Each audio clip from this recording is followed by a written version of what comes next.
Welcome back to another episode of What's New in Beauty. My name is Nia Lee, and I'm super excited to have you guys here.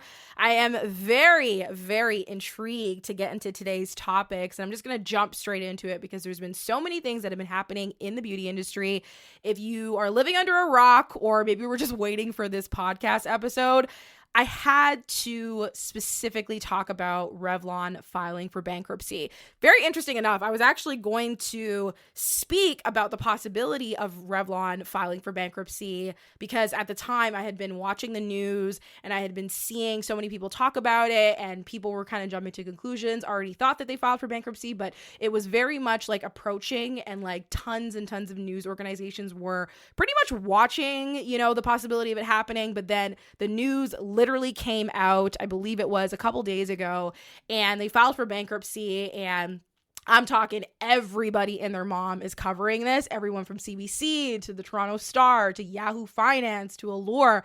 I'm currently reading an article from the Daily Hive right now that actually speaks more about this. And just right off the bat, I'm going to say that this is a very, very crazy time where this is not the first time, if you guys have tuned into the previous episodes, where I have spoke about these huge companies, these huge beauty brands, industries, corporations that have filed for bankruptcy, and literally in the last year or two. I remember speaking about BH Cosmetics. That was pretty huge.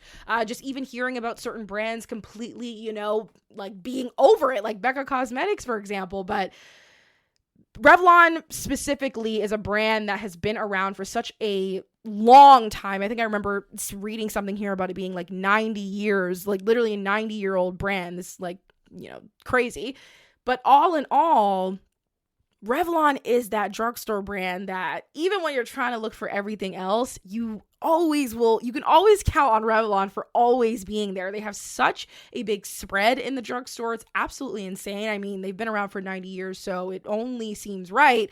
But Revlon, probably one of the most recognizable brands on the market, filed for, apparently it says, Chapter 11 bankruptcy in the US.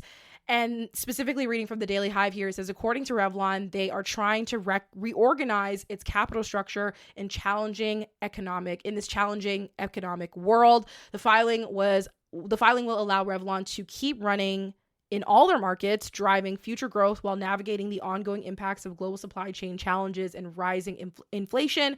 The company wrote, Revlon's Canadian subsidiary is included in this Chapter 11 proceedings as well too, which, if you guys know, I'm in Canada, so I can possibly see that, Revlon is going to go through some crazy changes. I don't know what the drugstores are going to look like here, but it just goes to show you how this is not really in regards to even just their marketing, because as we know, they recruited Megan Thee Stallion, I believe a year or two ago, to kind of be the face of Revlon and kind of change things around. So clearly it doesn't seem to be something that's marketing heavy, but it seems to be that it deals with supply chain issues, and it deals with this whole conversation of the rising of inflation and just the fact that now everything is so much more expensive. And specifically here it says, now Revlon is expecting to borrow $575 million from its lenders to help them out, which is an obscene amount of money, but I'm sure, so on and so forth. This is exactly what they need to kind of stay afloat. They said that liquid cash will help support day-to-day operations, which, is essentially supporting the checks of all these individuals who are working in these supply chains. And $75 million will go to retire existing foreign debt, which just goes to show you, that's the thing with beauty brands, is that some of y'all, we think that some of these brands, because they've been around for such a long time, have all this type of money. But I remember talking to somebody specifically who, they told me about this brand, fairly new brand. They're Canadian and they're killing it, right? They're in Sephora, they sell everywhere. But I remember speaking to this person and them saying that this brand hadn't even turned a profit as of yet. And you would think, because this brand is all over the place, because they're launching new products, because they have all these influencers that they're working with, that they're super duper successful. And not to say that they aren't, but a lot of these brands are in debt. A lot of these brands don't have all the capital that you think they do, because again, when you are building a brand, or you have this brand that's a household name like a Revlon, for example, who's been around for quite some time and maybe necessarily hasn't always, been on the cutting edge of always doing things in a very new and exciting way, or has done things for years and years and years, you get a lot of these companies that kind of are always, they think with this kind of quote unquote legacy mindset where because they've been around for such a long time is they don't think they have to make any changes, or they don't really see the foreseeable like future, in the sense that like they don't really understand that like in order to really be a brand that's making profit and really doing amazing things, there's a lot of things that has to go into that in order for you to be profitable year in, year end. And not even necessarily that, when you have a brand like Revlon who's been on the drugstores for years, who's been on the drugstore shelves for years, then it becomes one of those things where, they kind of lose sight at what is going to be the thing that's going to help them stay profitable. And sometimes, they're even saying here that it's not a conversation of consumer demand, because the chief executive officer, Deborah Perlman, said that consumer demand for our products remains strong. People love our brands and we continue to have a healthy market position. But she specifically says here, but our challenging capital structure has limited our ability to navigate macroeconomic issues in order to meet this demand. By addressing these complex legacy debt constraints, and here we go, the word legacy, right? Where these brands who have been around for years and years and years, there's a lot of constraints. There's a lot of things that don't necessarily make sense, and they just keep going, because that's what sometimes you do when you're in a brand and you're a business. You just keep going because you're either just trying to make profit or just trying to get your brand name out there. But there's some things always can be a little bit shaky. And so she says here, by addressing these complex legacy debt constraints, we expect to be able to simplify our capital structure and significantly reduce our debt, enabling us to unlock the full potential of our global recognized brands. And so Revlon has a ton of brands underneath it as well. I don't know if you guys remember, I think the name of the brand was called Flesh Beauty. And I remember when they came out, this was a brand that was actually underneath Revlon. Yeah, I remember Flesh. Yeah. Flesh was one of those brands that Revlon particularly launched into the market that looked very similar to, I guess, like Rare Beauty now and other brands like Espresso, for example, or kind of like a Glossier vibe. And I remember specifically, this was Revlon's attempt to really kind of get into the kind of like millennial Gen Z space, and it like worked for a little bit. But what I always kind of noticed about the brand was that it looked too similar to what was already out there, and there wasn't anything innovative, particularly that they were launching, that was going to really make anybody exciting. And I remember I'm reading this article here in 2020 that said Ulta has dropped Flesh Beauty from its stores. Again, they say there was no real understanding of what it means to be a true inclusive brand because leadership was so acquainted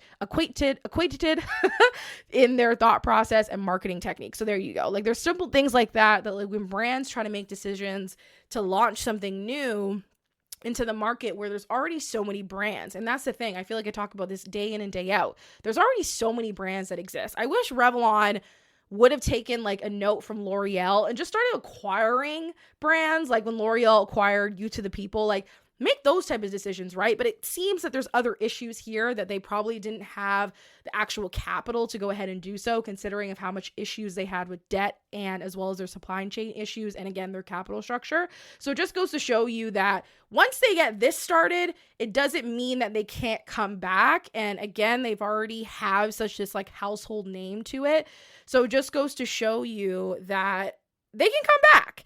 And so I think sometimes when we think about it, and we've heard of brands in the past who have completely, went bankrupt. And it's such a sad thing when you build this brand to being able to be worth, millions, upwards to billions of dollars, and to see it kind of go down.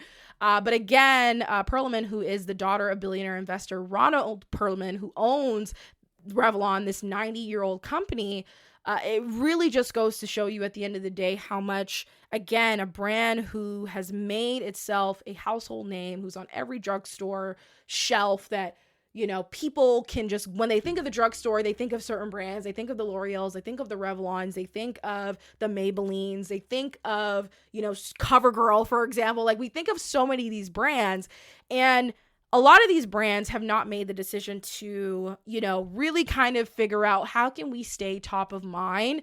And then on top of that, how can we make sure that our business is running really well? Because sometimes things really get in the way, and you allow certain things to kind of fall to the wayside because at the end of the day, maybe you're marketing strong in certain areas, but there's all this other crap that's going underneath your business that's not going well. So it seems that it's really something specifically that's going on with the supply chain, with the inflation, with, their capital structure that needs to be fixed in order for them to come back onto the scene.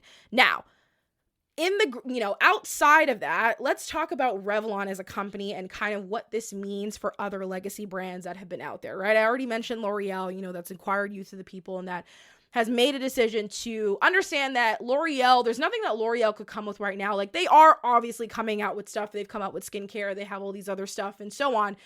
But when you have a legacy brand, right, that's been around for years and years and years, decades on decades, how do you make sure that your brand doesn't fall by the wayside, right?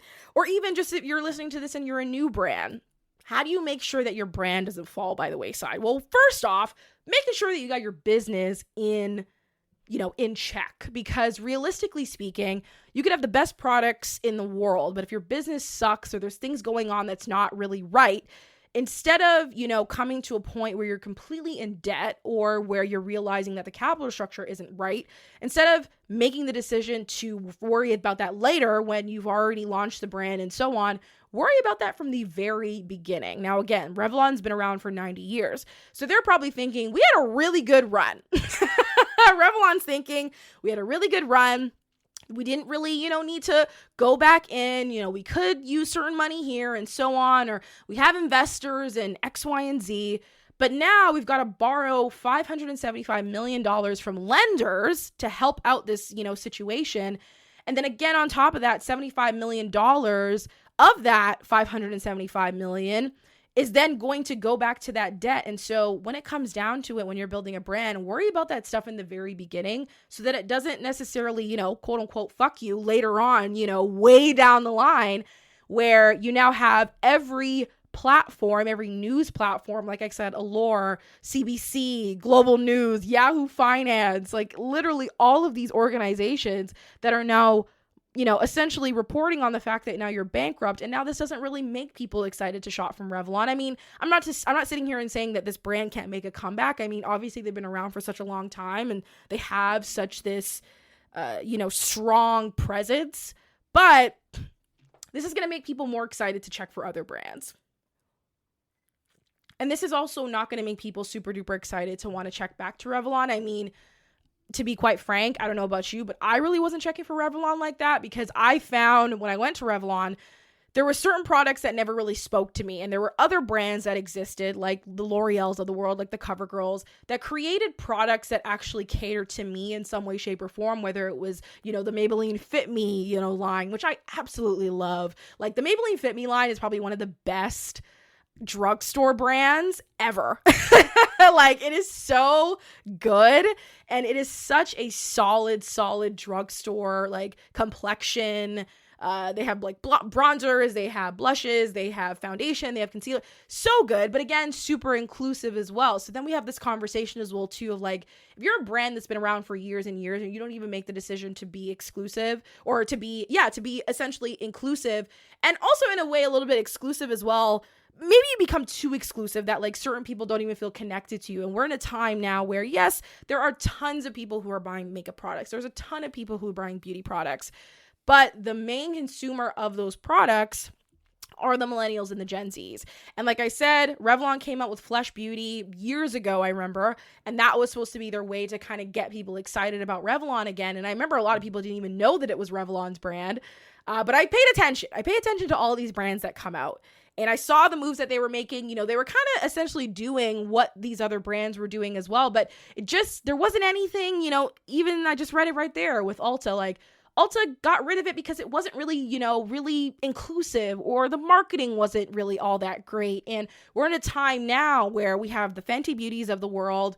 We have, who else? We have the Euphorias of the world. We have so many brands that make really innovative products that are also very inclusive and also showcase that this is not about a legacy conversation. This is about just staying on top of the conversation, meaning people are talking about your brand because you're coming out with really dope things. And I will say this, Revlon did have a moment on TikTok with their volcanic roller where tons of people were using it to like get rid of oiliness on their skin. But when you have this kind of offshoot random product that somebody just decided to discover, and again, it's Revlon, so it's a huge company, and you have like this one-off product that people are excited about, it's like you need more, you know what I mean? Like, and I wish, and I remember going on Revlon's Instagram specifically where I saw so many people talking about this product, and again, Revlon not making the decision to tap back into that. And they will sit here and say that people love our products, but why wasn't that then and forget it. It's not even about the conversation of marketing and whatnot, because clearly if people are loving their products, that's great. But there were so many things going on within the business that allowed them to fail. And so again, circling back to this teachable moment of when you are building something and building a brand and a business and you want it to be around for 90 plus years, understand that you need to have your business right, or else something is going to happen to the brand in the future that you might not be prepared for. And so much so that you have to file for bankruptcy, and so much so that you have to borrow hundreds of millions of dollars from individuals to then go ahead and fix the debt that you have, and then having to restructure completely again and call it something that they needed to do from day one, and maybe, didn't realize it until, of course, they've literally got nothing and now we got to go file for bankruptcy. But clearly, this doesn't seem like the end for Revlon. It seems that they have obviously a lot of things that they have to work out, particularly within their business, in order for them to soar. I mean, like I said, they had Megan Thee Stallion and was using Megan Thee Stallion to really kind of latch on to this younger, audience of Gen Z and just people who like Meg, and the fact that hip hop is now pop culture and so on and so forth, to really, get people excited.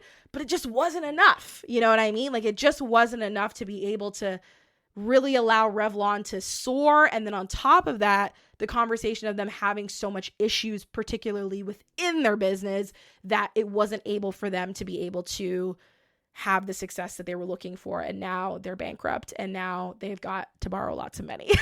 So all that to be said, it's a very sad situation. But if you're listening to this and are hoping that your beauty brand reaches to a level of Revlon one day, my biggest takeaway from this is just making sure that you have your shit together. Like, making sure that you don't have situations like this that happen within your business that now allow you to really not understand the simple fact that if you don't have that set up properly from day one, or even day 5, or even day 100, because 90 years is such a long time, really looking back into the business to restructure and not understanding that we should have addressed these problems from day one. And because we've been around for so long and we kind of think we're untouchable and we don't think we have to do this because we're Revlon, then you become in this situation where now you've got to owe back millions of dollars, and you've got to make sure that people don't lose their jobs instantly. And then, you have a class action suit on the way, and it's just so much mess. But I'm wishing Revlon the best and hoping that they can,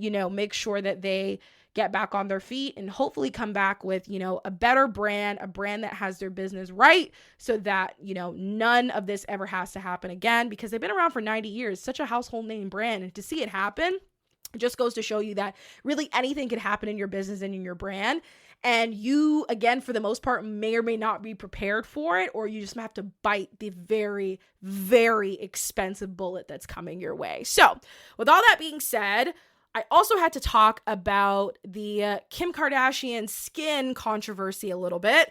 And I say controversy because the Kardashians, as we know, everywhere that they go, controversy is, it should literally be Kim controversy, because that's literally what they love. The whole controversy clan, we should call them. And controversy loves them. They love drama. They know it sells. They know people get excited for it. And the recent thing came out about her skincare brand. And there was some drama back in 2021 about this as well too, where Kim was actually hit with a cease and desist from a shop owner, a salon owner, I should actually say, who had the brand name Skin. And Kim tried to file for trademark on this, and she, the salon owner hit Kim with a cease and desist.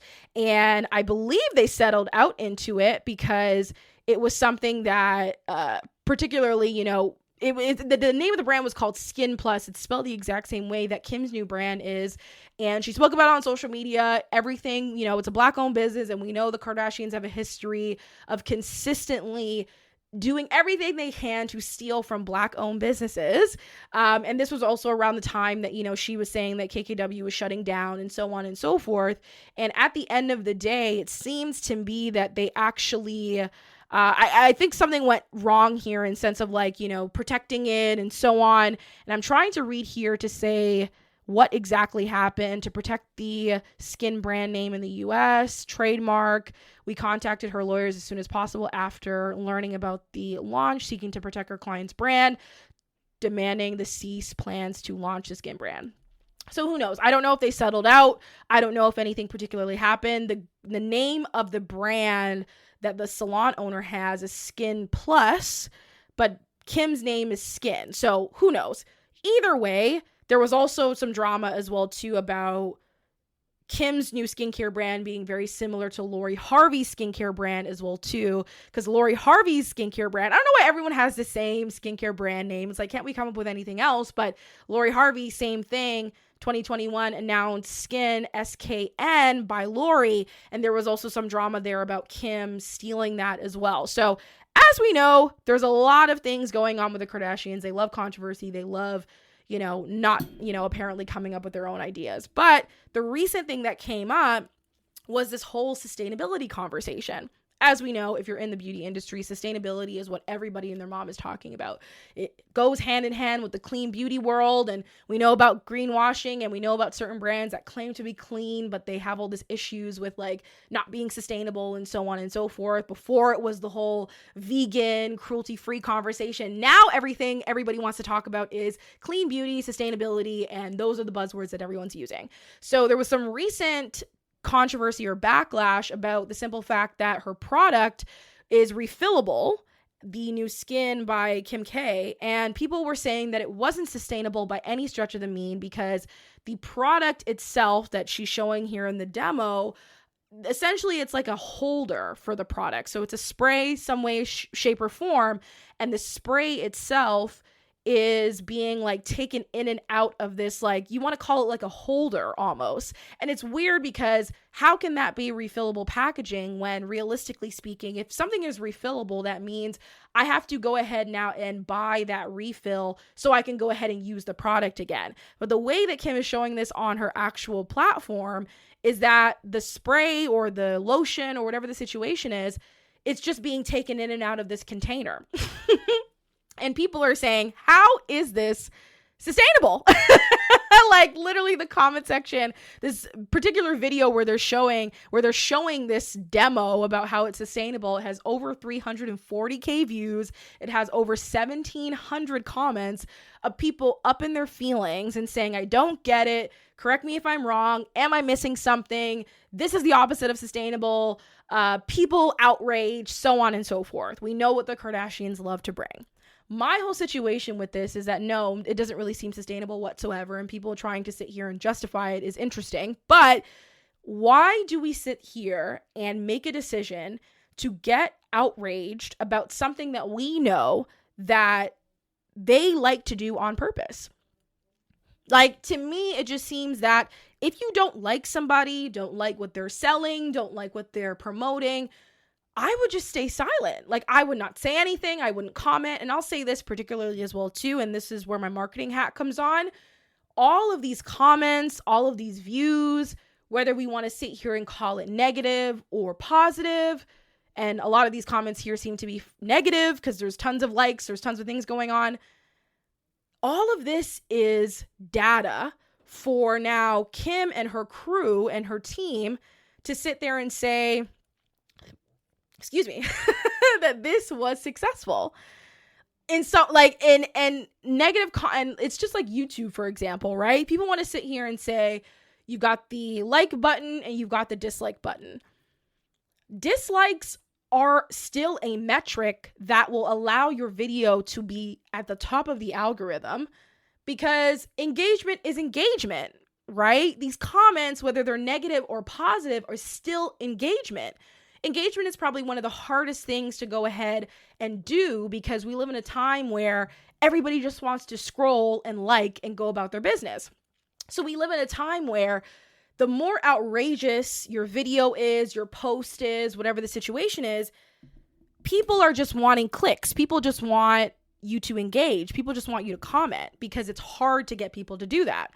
But we live in a time where outrage is the tactic that a lot of brands will go ahead and use, and a lot of content creators and people and business owners will use in order to quote unquote evoke an emotion out of you to go ahead now and comment something. And whether your comment is a huge paragraph, whether it's an emoji, whether it's whatever, it still counts as a data point. So when the Skin crew and Kim and everybody else goes back into the drawing board and is saying, oh, was this successful or not? Marketing wise, they're going to go ahead and say that this was successful. And they're going to go ahead and say, well, we can make changes because everybody is making the decision to comment. I can't tell you how many people sit here and say, oh, I don't like the Kardashians and so on. So why do you sit there and feed into their content? Why do you choose to give them your time, your energy? And this is not really me wanting to like come for anybody or whatever the situation is. My whole like thought process of this is like, if everybody has a problem with skin and nobody is happy about it and it's another celebrity beauty brand, why are we sitting here and making this family, this brand more notoriable than anything? Like, you know what I mean? And it just doesn't make any sense to me, because at the end of the day, and I've seen people make this same comment, which is like, you realize that this family doesn't need any more money, especially your hardworking 9-to-5 money, especially when the actual, entirety of the brand itself, if you're going to buy everything, is like upwards to hundreds and hundreds of dollars, right? And mind you, like there's certain products in here, like if you're just getting 3 of their products here, I'm seeing it's $147. And then the refills, you can buy the refills, after that.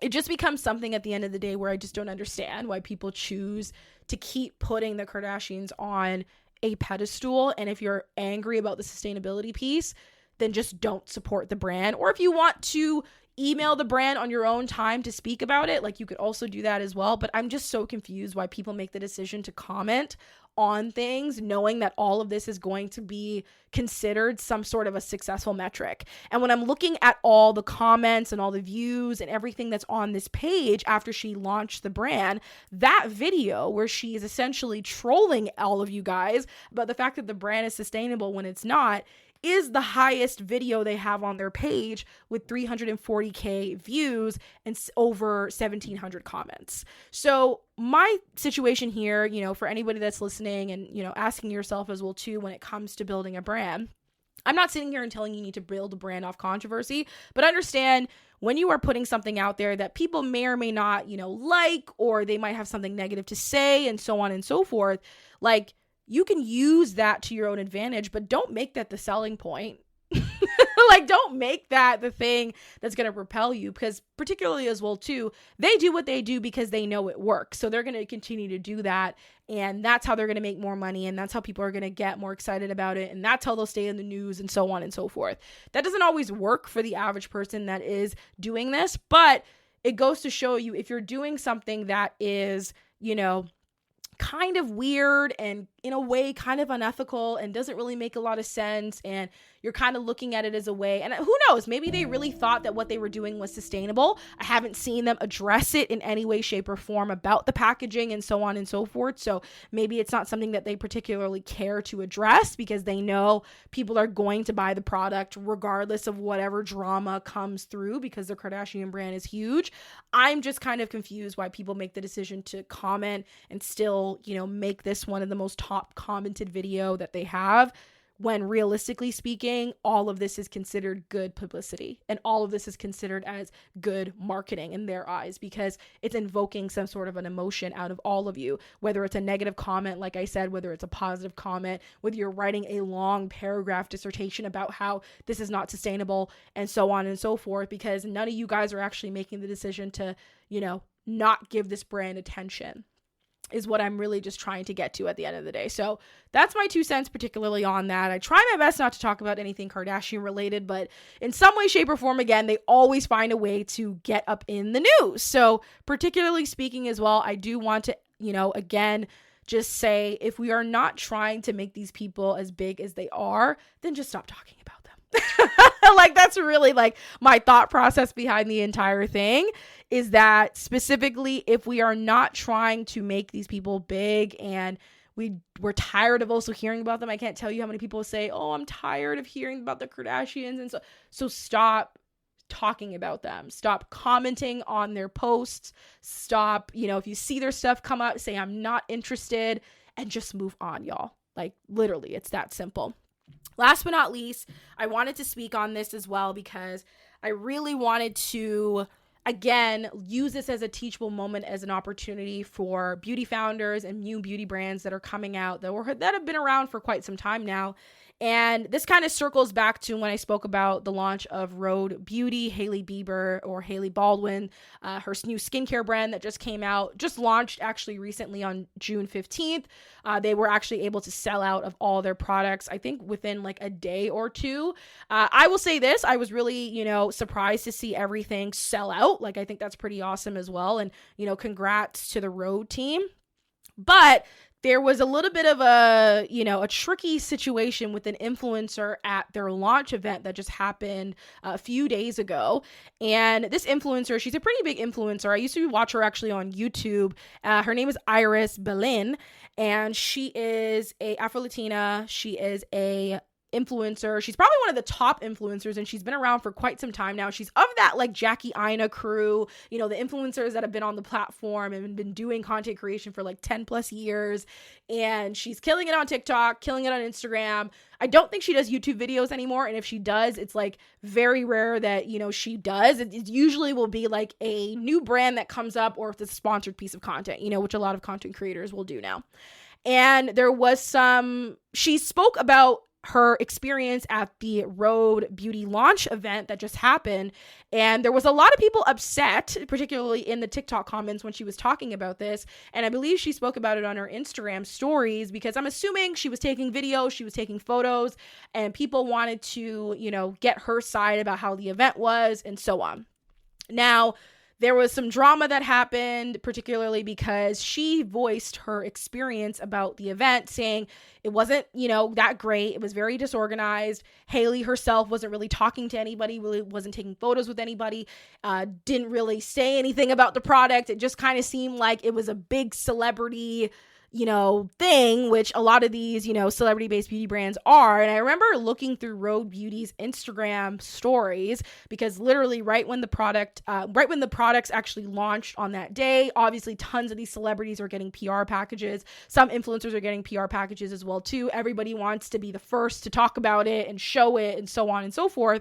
And I specifically actually remember seeing like a lot of verified blue checks on like each story that they were posting. So it gave me the sense that like they really cared about like the celebrity aspect of it, even though I've seen Hailey talk about it in numerous interviews and posts that she herself was tired of the celebrity beauty brand, right?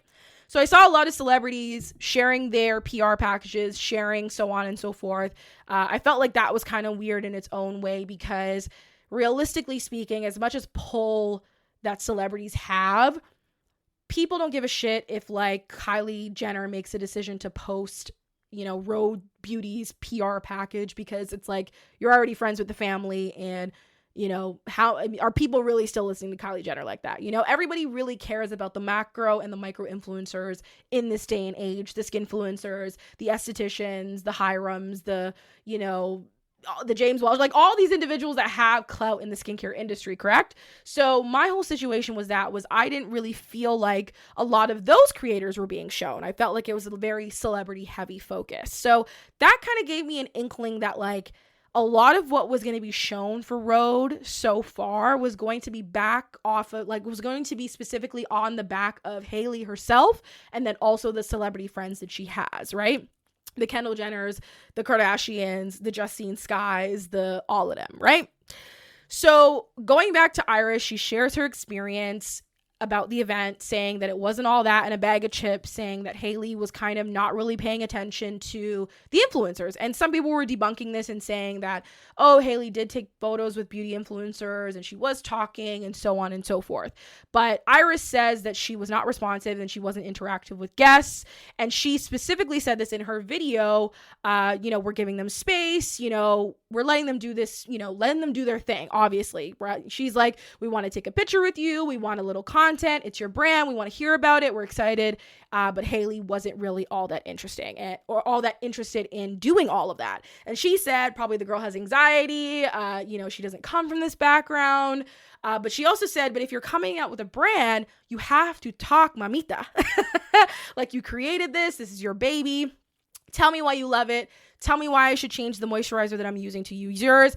And I completely agree. I think when you are coming out with a brand, there's a level of excitement that you have to have. And I'll even say this.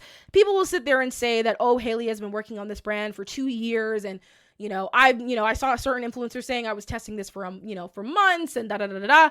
But at the end of the day, especially when you have some sort of a launch event, it is super important that that enthusiasm is shown in the event that you're actually at.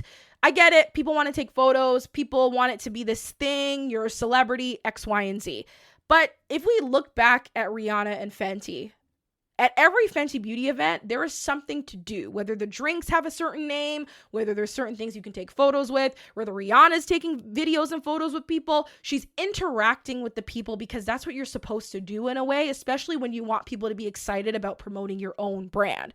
It's one thing to sit here and say, oh, I'm going to invite every celebrity in my black book and say, oh, this is a celebrity event. But I think, as a collective, we're kind of tired of celebrities in a way. Like, we're tired of like celebrities and their parties and making it such a big thing and so on and so forth. I think we're in a time where people, like I said, give a shit about influencers and, the person they've been following on TikTok for a year or two and decided to blow up. We care more about those individuals, right? So it was interesting to me that at the end of the day, when Iris was also voicing her thoughts about her experience at the event, because she went, people were coming at her and were mad. And, it was very much people were coming at her and mad, but also people saying like, why did you go? Like, blah, blah, blah. And it ended up being this kind of dramatic situation. And I say this as a teachable moment. If you're listening to this as a beauty founder and somebody who's launching a brand, or maybe you've had a brand for some time now and want to do some sort of launch event, realistically speaking, you have to get people excited about your product. Like, you are there because it's a new brand, or maybe you're launching a new product. Every time I think of this, I think of Fenty and like the events that they have and how people are so excited to go. And it's not just an op to take cute photos and to get a goodie bag and so on. Rihanna's very, very interactive with everybody that's there. Maybe she might not take a photo with everybody, but even when she was pregnant, they were launching, I remember, a new product and she was there, bells on, and doing videos with Michaela. Like, it was such a thing. And so many people love that. And I'm not saying everybody and their mom has to do that, because obviously there was, news that, Hailey was going through some health problems. Obviously her husband, Justin Bieber, was also going through health problems as well. So obviously it seems that there's a lot going on in her personal life.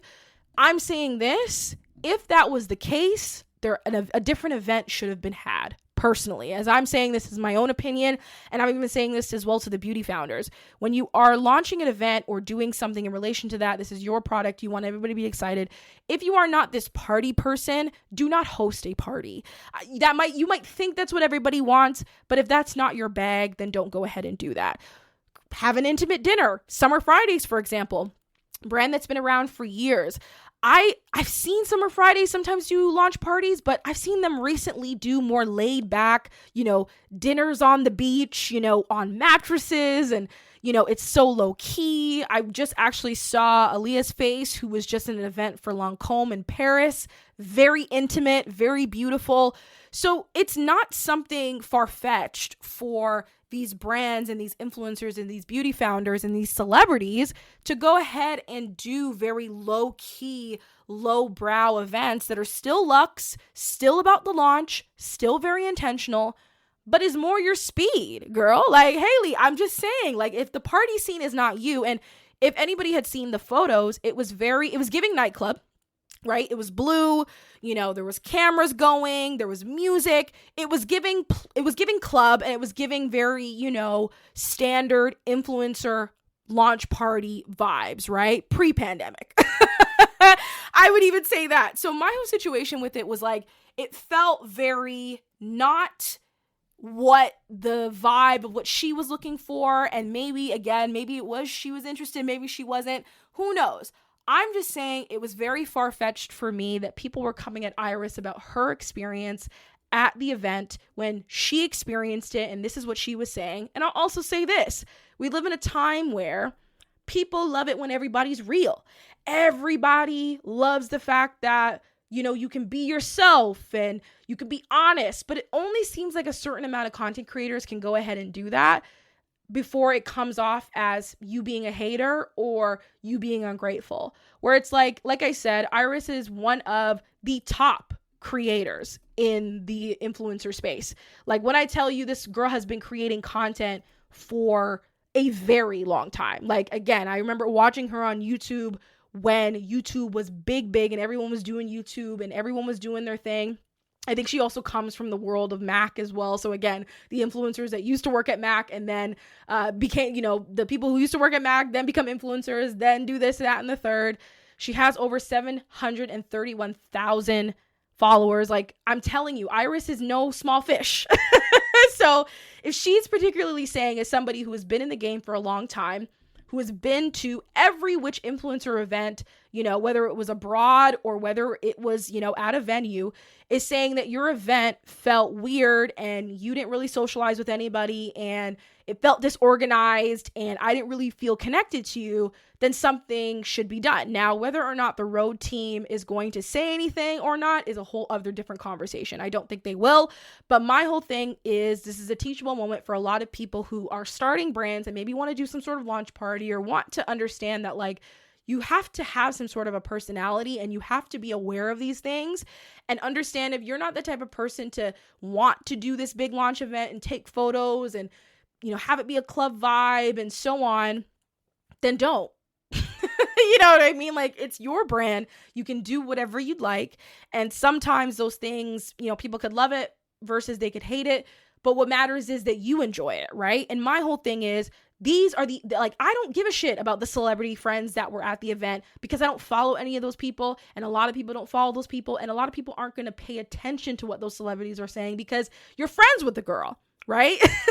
You're friends with Hailey Bieber. So of course you're going to say her moisturizer is great. Of course you're going to say her lip oil is the shit, Lori Harvey. Like, of course you're going to say that, you know, her serum is awesome, Justine Skye. Right? You know what I mean? But at the end of the day, I'm going to listen to the Irises of the world. I'm going to listen to the Jackie Annas of the world. I'm going to listen to all the other skin influencers that aren't celebrities because that's the time that we're in. So if that's the case, you need to interact. You need to come to a point where people aren't saying that your event felt disorganized. You know what I mean? And I'm sure maybe tons of people felt the same way. Maybe other people thought it was great. But Iris is sharing her opinion because she was there. And it seems to me that people just wanted to get on her for sharing her opinion. And it sucks because it feels like, and this is my personal opinion, that if you don't suck up and literally, you know, kiss the ass of these celebrities sometimes, it feels like people want to call you a hater or people don't want to hear your quote unquote honest opinion anymore. It's like, you can be honest and real, but not when it comes to, you know, my fave, my celeb fave. And that's where things get a little bit tricky because then you're telling me to turn things off to suit your opinion and your thoughts and your feelings.